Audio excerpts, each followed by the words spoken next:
Dr. Emma Rodriguez sipped her coffee in the station's observation lounge, enjoying the view of the binary star system outside. The universal translator in her ear picked up the nervous chittering of the two Quilarian traders at the next table. "I'm telling you, there's a human on this station," the first one whispered, his antenna twitching anxiously. "A Deathworlder. My cousin saw it board at the last port." Emma kept her eyes on her datapad, pretending to read while listening intently. The second Quilarian's carapace darkened with fear. "Are you certain? I thought they were myths, stories to scare hatchlings." "No myth. They're real. From a Class 12 death world called Earth." The first trader leaned closer. "Do you know what Class 12 means? The gravity alone would crush our exoskeletons. And the atmospheric pressure, it's 4 times what we breathe." Emma bit back a smile, taking another sip of her coffee. It was barely hot enough by human standards, but she'd learned to accept lukewarm beverages on mixed-species stations. "My research says they evolved alongside apex predators," the second one continued, his voice trembling. "Creatures with claws longer than my arm, venom that stops hearts, and pack hunters that coordinate kills. And the humans survived. No, they dominated." "That's not even the worst part," the first trader said, lowering his voice further. "I heard they drink ethanol, a solvent, for recreation. It's literally poison, and they consume it willingly."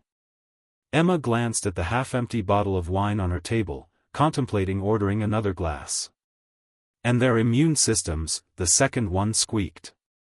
"They coexist with billions of microorganisms inside their bodies. Billions. Any other species would die from the infection, but humans need them to survive. It's horrifying." "Did you hear about the incident on Station Helios?" The first trader was practically vibrating now. "A human got injured, deep laceration, bone exposed, and it just applied a bandage and continued working." Continued working. The station medic said the wound would have killed most species from shock alone. Emma unconsciously touched the scar on her forearm, hidden beneath her sleeve.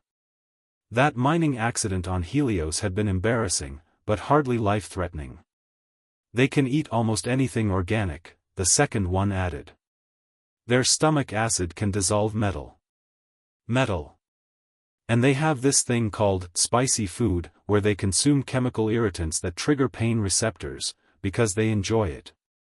Emma thought about the Carolina Reaper hot sauce in her quarters and smiled.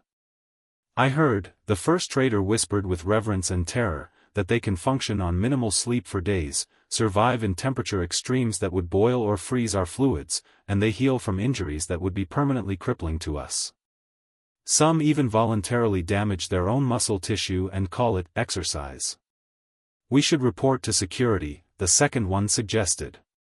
"A creature like that on the station, it's dangerous." Emma finally looked up from her datapad, turning to face them directly.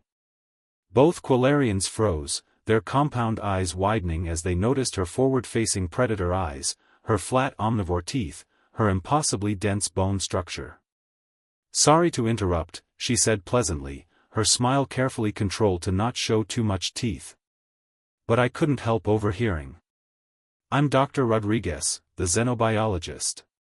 I'm actually here to give a presentation on human-alien cooperation." The color drained from their carapaces. "Don't worry," Emma continued, taking a deliberately slow sip of her coffee. "We're quite friendly. Usually." She paused for effect. "Unless we haven't had our morning coffee. Then we can be a bit grumpy." She stood, towering over the two trembling aliens. "Enjoy your stay on the station, gentlemen. And if you need anything, don't hesitate to ask. We Deathworlders are here to help." As she walked away, she heard one whisper to the other, "Did you see how calmly it drank that near-boiling liquid? By the ancestors, the stories were all true." Emma chuckled, heading back to her quarters. Tomorrow's lecture on human biology was going to be very well attended.